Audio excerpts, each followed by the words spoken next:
AI is being sold as the future, but its electricity appetite is exploding now. In Asia, that raises an uncomfortable question. Can we really scale AI and still hit net zero targets? Or are we quietly building a new wave of dirty compute?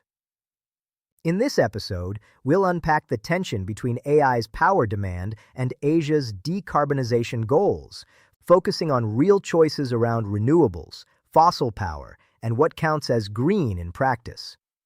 Why this matters for boards, investors, and regulators. For boards and investors, AI is both a growth story and a climate liability. On one hand, AI data centers can anchor new infrastructure, jobs, and innovation.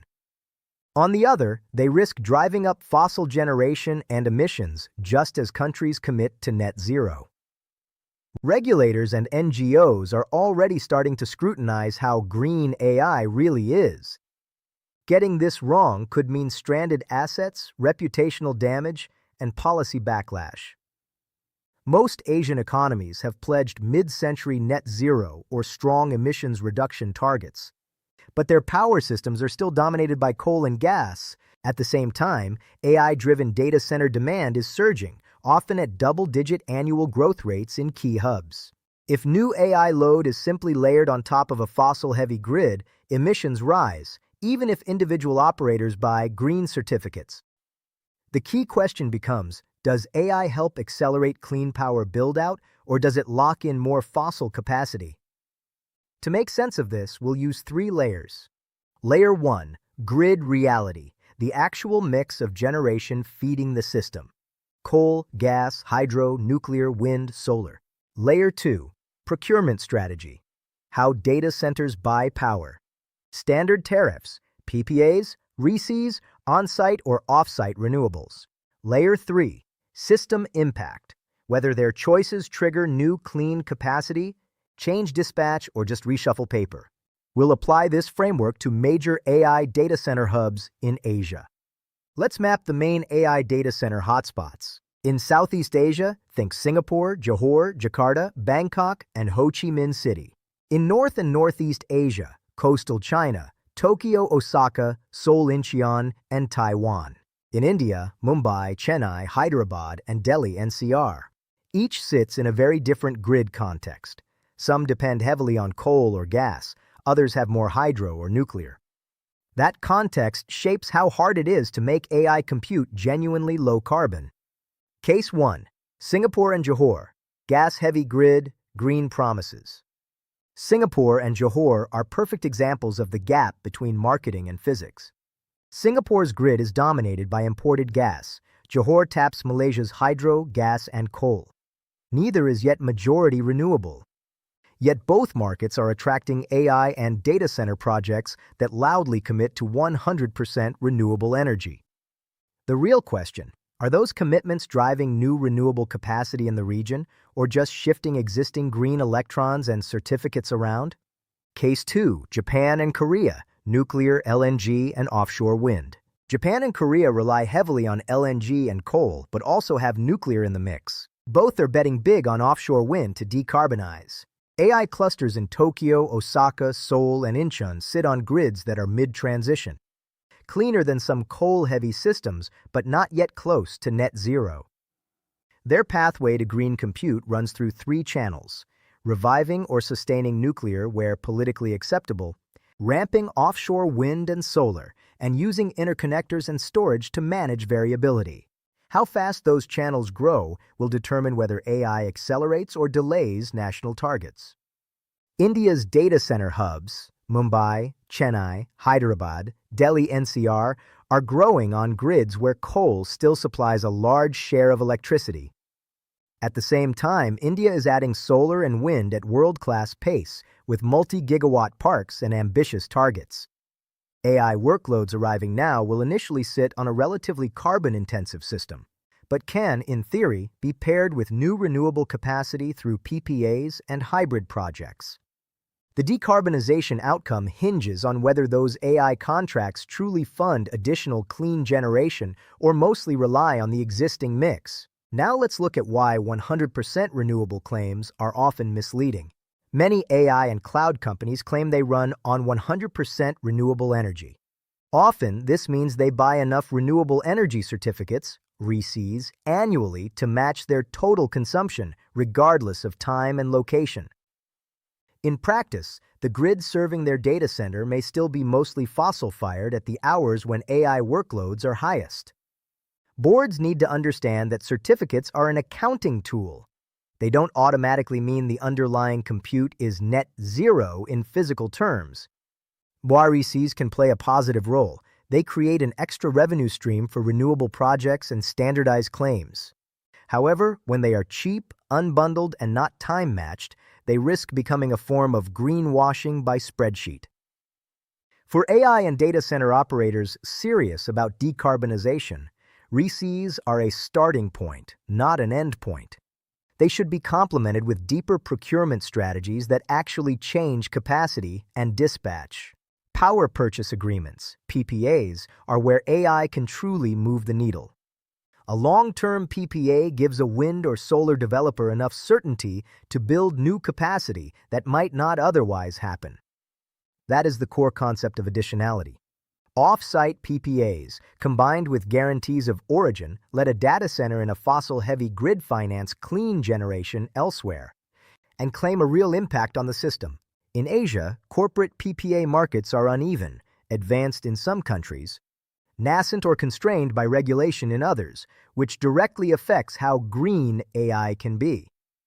The next level is not just annual matching, but time and location-aware strategies. A 24/7 carbon-free energy approach tries to match consumption with clean supply in every hour, ideally within the same grid region. For AI, that might mean a portfolio of PPAs, solar plus wind plus hydro or storage, spread across zones to cover different hours and seasons. In Asia's fragmented markets, building such portfolios is harder, but this is where specialist PPA platforms and aggregators can add real value. Renewables alone can't guarantee around-the-clock power without help. In countries with nuclear or large hydro, Japan, Korea, parts of China, some ASEAN states, AI clusters can anchor long-term offtake from these low-carbon sources, improving project economics. Long-duration storage, batteries, pumped hydro, or emerging technologies then fills in gaps and smooths variability.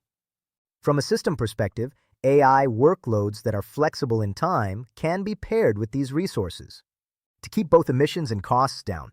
Even when developers are ready to build renewables, transmission constraints can bottleneck their impact. If wind and solar farms are stuck behind congested lines, they get curtailed. And nearby, AI data centers remain powered mostly by fossil units. That's where HVDC links, grid reinforcement, and interconnectors from previous episodes come back into the picture. They determine whether new clean capacity can actually reach AI hubs. Without investment in the grid, green compute strategies will hit physical limits. AI demand doesn't have to be a fixed, inflexible burden. Training jobs, batch inference, and non-critical workloads can be shifted in time and sometimes location, running more when renewables are abundant and prices are low, backing off when the grid is stressed or fossil plants dominate. Some leading operators are already experimenting with carbon-aware scheduling, adjusting workloads based on real-time or forecasted grid carbon intensity. Boards should view flexibility as an asset. It makes AI cheaper and cleaner. Dirty compute is what happens when AI loads grow rapidly, on grids that remain coal and gas-heavy, with little effort to change procurement or timing. You see rising emissions, higher local pollution, and public narratives that AI is undermining climate goals. In countries where coal plants are extended, or new ones are justified to support data centers, the climate damage is clear. For reputationally exposed companies, that is a serious risk, especially if climate-conscious clients and regulators start asking tough questions. By contrast, green compute is more than just a marketing label. It means AI operators signing PPAs that finance new clean capacity, adopting carbon-aware scheduling where possible, and engaging with policymakers on grid and market reforms that enable renewables and storage. It also means transparent reporting, showing real emissions trajectories, not just REC purchases. In Asia, early movers who do this well will stand out to global customers, investors, and ESG rating agencies. For renewable developers, AI is an anchor customer. Co-locating or virtually pairing data centers with large solar, wind, hydro, or hybrid parks can improve project bankability and open new financing structures. Developers that can package AI-ready renewable parks with grid access, land, and regulatory approvals will be in a strong position.